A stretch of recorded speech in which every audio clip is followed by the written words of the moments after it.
kakinya ditarik sampai ke depan pintu.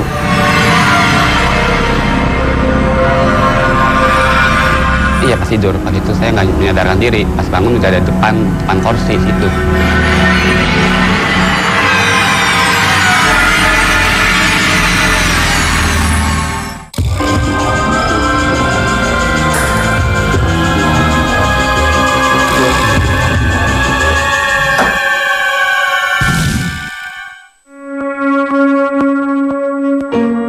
Ketika mendapati sebuah bangunan tua yang diperkirakan berusia ratusan tahun lamanya, selalu ada cerita sejarah serta terselip cerita misteri yang menyelimutinya. Contohnya, pelabuhan Cirebon ini. Pelabuhan yang diperkirakan dibangun sekitar tahun 1800-an di masa penjajahan Belanda. Bangunan tua berciri khas arsitektur Belanda ini masih tetap berdiri kokoh di area sini. Bahkan gudang-gudang tua ini pun masih difungsikan.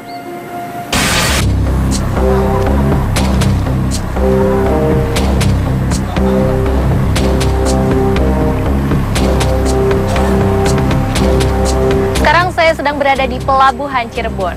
Selain fungsinya sebagai dermaga, ternyata tempat ini juga memiliki daya tarik tersendiri bagi masyarakat untuk berkunjung. Namun ternyata tempat ini juga memiliki nilai historikal yang tinggi dan menyimpan banyak cerita misteri yang membuat saya ingin lebih tahu lagi mengenai tempat ini.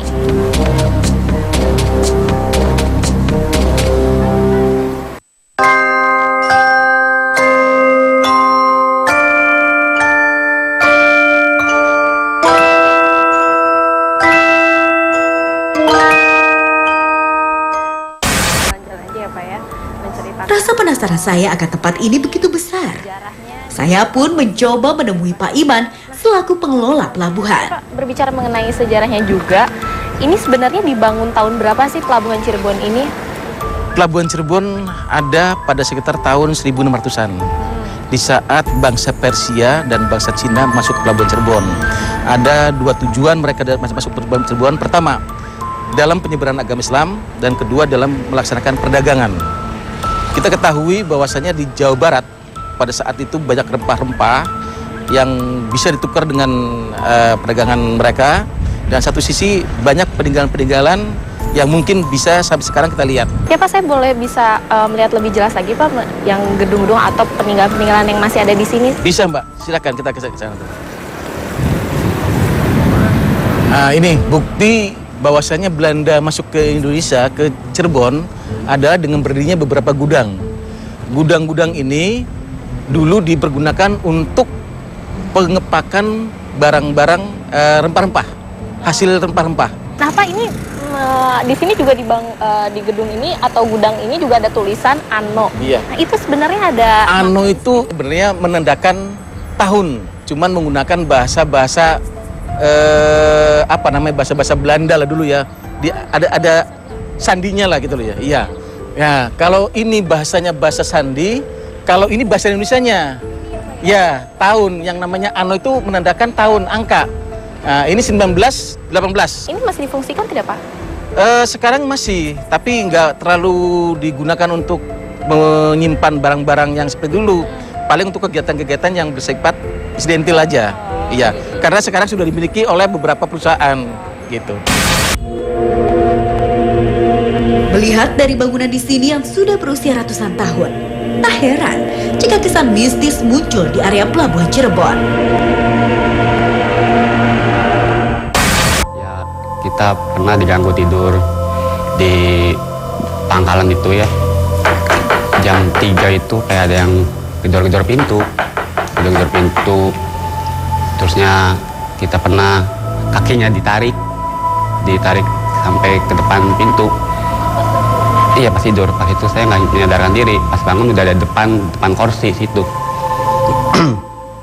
Terus juga kayak macamnya cewek masuk ke kamar mandi. Itu dulu tuh dengar tahun 2002 itu ada perempuan yang namanya Lisa.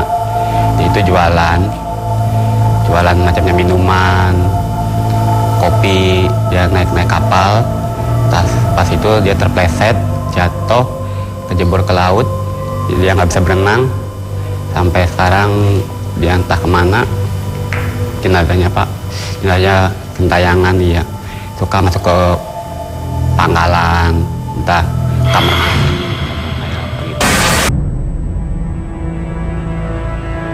Gangguan gaib juga terjadi di salah satu gedung tua di kawasan Pelabuhan Cirebon. Gedung ini masih digunakan hingga saat ini sebagai tempat pelayanan untuk pembelian tiket kapal. Gedung berlantai 2 ini hanya dihuni oleh 1 orang pegawai. Pertama-tama saya kerja di sini udah hampir 24 tahun. Kemudian selama 24 tahun ini banyak kejadian-kejadian yang sama orang lain dirasakan. Namun pada diri saya sendiri belum pernah saya merasakan apapun yang diceritakan sama orang lain yang pernah merasakan di kantor ini gitu. Namun perlu diketahui kalau gedung ini kan dibuat pada zaman Belanda.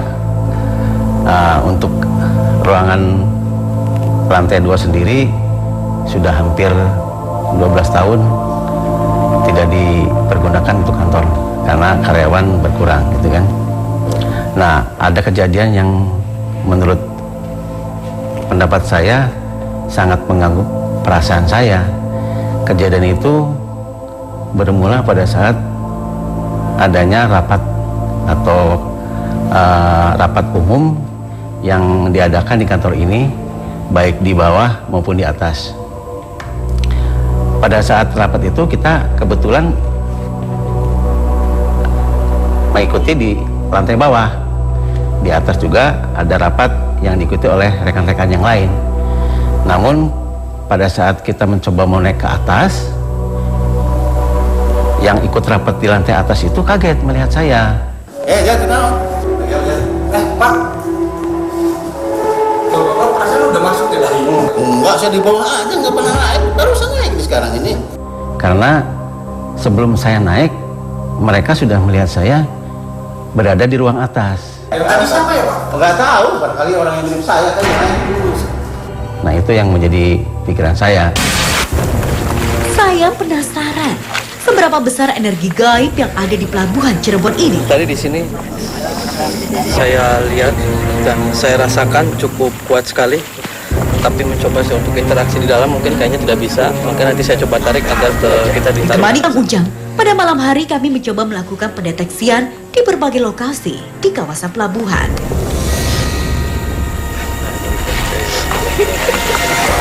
Jangan kemana-mana, tetap di Dua Dunia.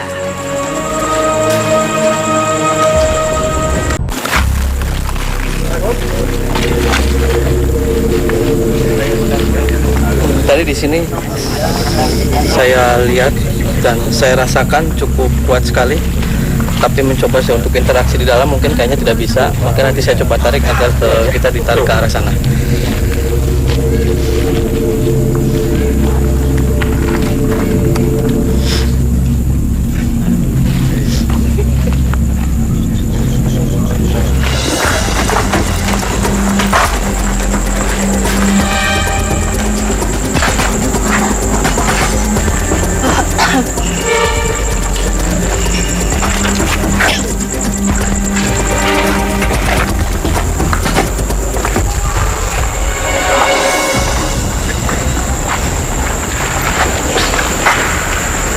Nanti kita diarahkan sebelah sana yang tadi yang coba pejamkan matanya untuk berinteraksi yang ada di sini. Matanya pedamkan, tarik nafas dalam-dalam, keluarkan dari mulut.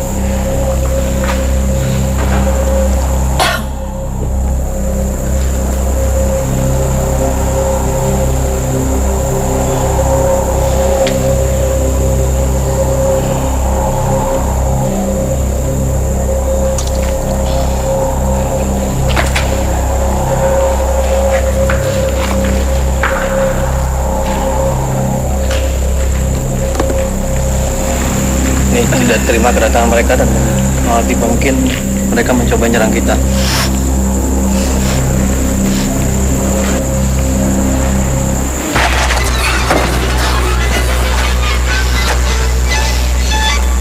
Dada saya terasa susah saat berada di dalam gudang tua ini. Coba terangin apa yang dilihat. Susul ada sosok gede gitu Kang. Sosok itu ada banyak, nggak cuma satu aja Kang di sini ya. Terutama di atap itu.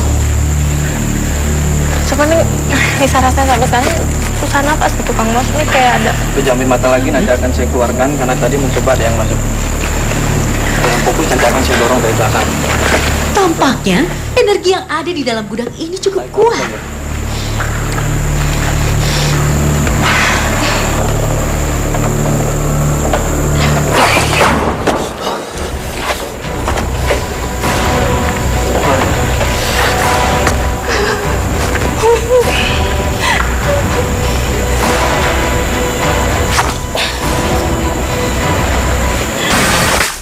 Keluar dari gudang, Kang Ujang melihat ada makhluk tak kasat mata berada di bawah sebuah pohon.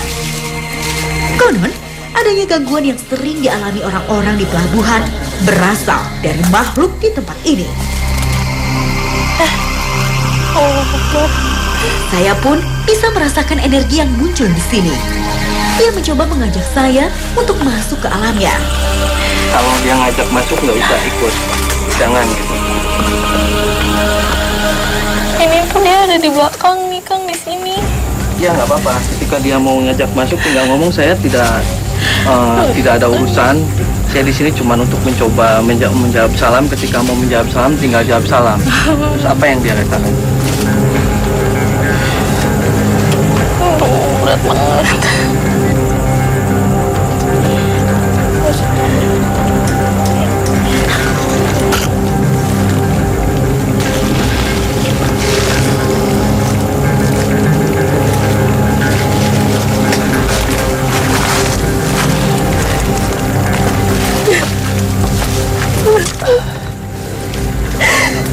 Bawa ke sana. Nggak usah lama-lama di sini. Bisa.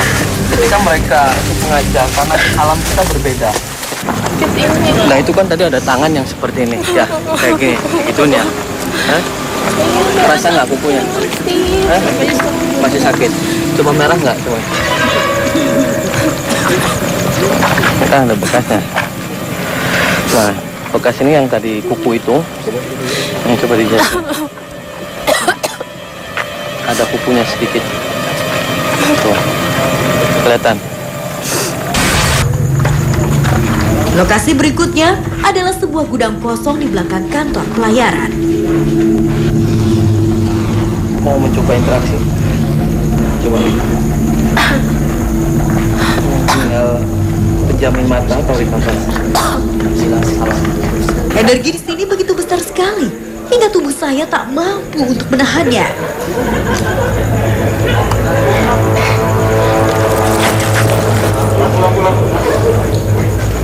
Saya pun langsung terjatuh. Sosok apa sebenarnya yang ada di tempat ini?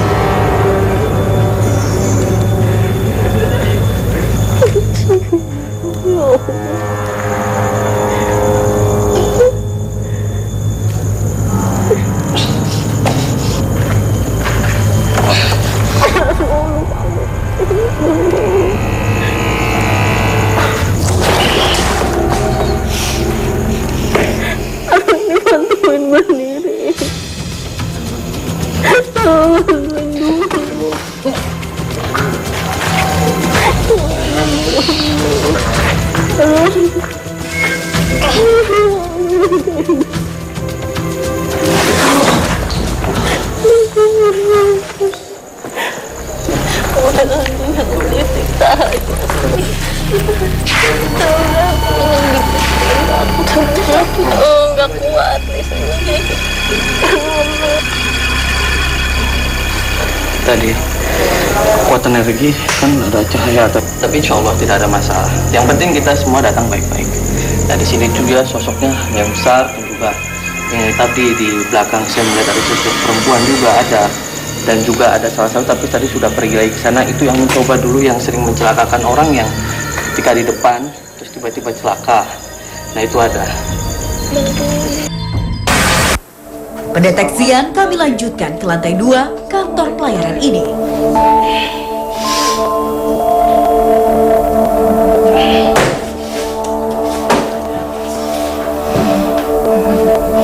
Konon, sering muncul gangguan tak lazim yang datang dari ruangan ini. Kembali Kang Ujang mengajak saya untuk berinteraksi dengan makhluk penghuni tempat ini. Mulai nunjukin muka yang ini ya Kang ya, yang apa yang saya takutin itu semua nunjukin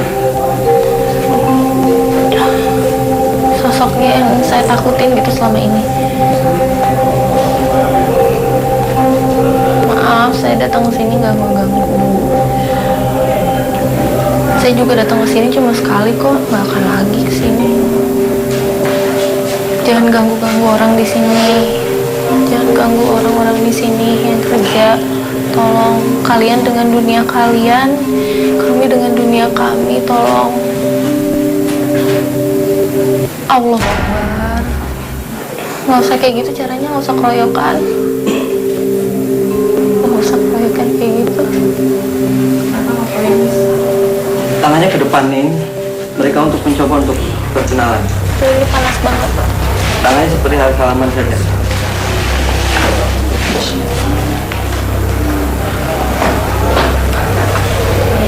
Ini ya tangannya.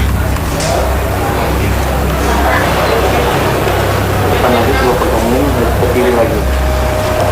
Karena seperti apa yang pojok. Terus ke depan lagi. Begini panas banget. Pendeteksian kami lanjutkan ke sisi ruangan lain di kantor ini.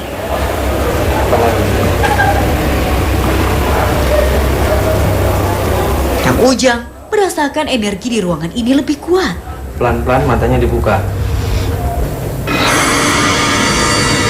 Kang Ujang pun mengajak saya untuk berkomunikasi. Mau pelukan, ngapain dorong-dorong ke depan?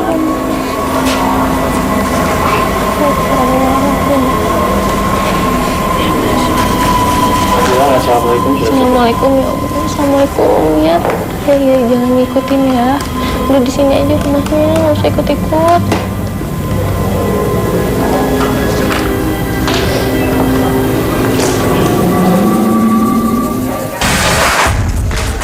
Dirasa energi yang ada akan membahayakan saya, pendeteksi yang berikutnya dilakukan sendiri oleh Kang Ujang.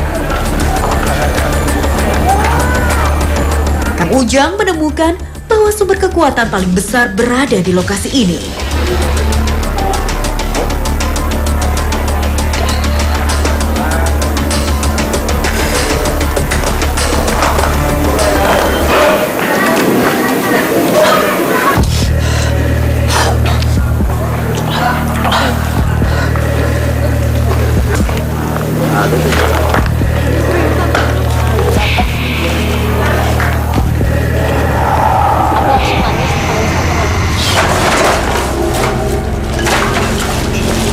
Sepertinya Kang Ujang mulai kewalahan untuk membendung besarnya energi yang ada di tempat ini.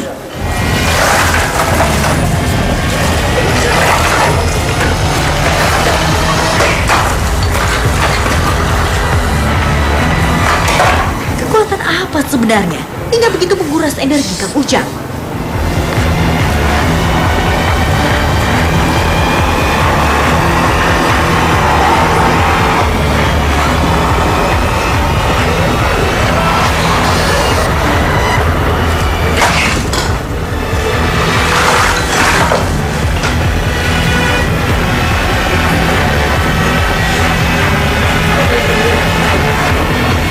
Ternyata dari sekian banyak yang ada di sini, ternyata tempatnya ada di sini. Dan mereka sangat luar biasa. Tetapi dua. Melihat sisa-sisa kemegahan bangunan Belanda, dapat dipastikan bahwa Pelabuhan Cirebon menyimpan cerita sejarah masa kejayaannya sebagai pelabuhan yang pesat aktivitasnya. Namun, sejarah menorehkan ceritanya bahwa Pelabuhan Cirebon sebenarnya sudah ada jauh sebelum zaman kolonial Belanda. Pelabuhan Cirebon awalnya itu adalah di daerah Desa Singapura ya, di daerah utara Cirebon yang pelabuhan yang sekarang ini. Itu dibangun tahun 1415 ketika Laksamana Cheng Ho, Laksamana Muslim dari Cina, datang ke Cirebon dan membangun sebuah mercusuar di sana. Nah, karena tingkat pelumpuran yang sangat tinggi di daerah itu, maka Belanda tahun 1865 memindahkan Pelabuhan Cirebon ke daerah yang ada sekarang ini. Ini adalah nama kadenya adalah Muara Jati atau dermaganya Muara Jati. Muara Jati ini mengambil dari nama situs sejarah. Pelabuhan Muara Jati merupakan nama pelabuhan yang pertama di Cirebon pada awal abad 15 itu, tahun 1415-an. Kemudian tahun 1865 yang tadi saya katakan dipindahkan ke tempat ini, dan dermaga ini dibangun sekitar tahun 1900-an pada masa wali kota Cirebon Haji Kumedi Safrudin.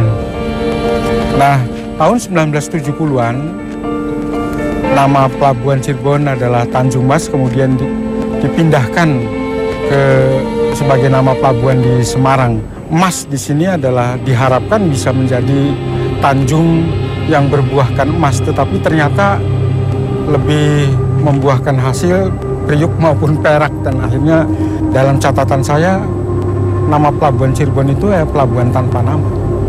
Cirebon itu artinya adalah caruban, yang artinya campuran dari berbagai etnis, berbagai bangsa, berbagai agama datang ke pelabuhan ini untuk mengembangkan usahanya. Yang mereka sebut adalah kalangan saudagar. Para dayoh pendatang itu naik perahu dari Champa, dari Vietnam, kemudian Cina, dari Timur Tengah dan sebagainya, pada berlabuh di daerah sebelah utara Pelabuhan Cirebon yang sekarang ini. Nah, kemudian mereka beranak pinak.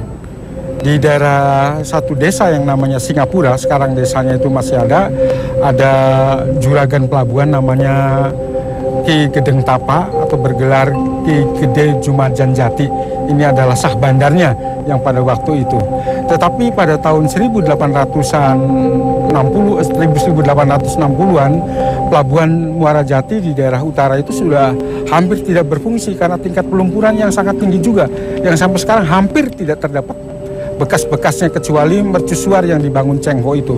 Nah, akhirnya oleh Belanda 1865 dipindahkan ke sini sebagai satu pelabuhan yang modern, sekaligus juga sebenarnya pembuangan air limbah. Jadi kenapa terjadi sedimentasi yang sangat tinggi? Karena memang Pelabuhan Cirebon dikepung oleh sungai-sungai. Pada sebelah selatan ada Sungai Krian yang sedimentasi dari Gunung Ciremai juga tinggi. Kemudian sebelah utara ada Sungai Bondet yang sama hulunya adalah di sekitar Ciremai dengan arus pembuangan yang sangat tinggi, ditambah dengan sungai-sungai buatan Belanda kayak Sungai Tangkil, Sungai Sukalila dan sebagainya, sama-sama membuang lumpur sekaligus limbah di daerah ini.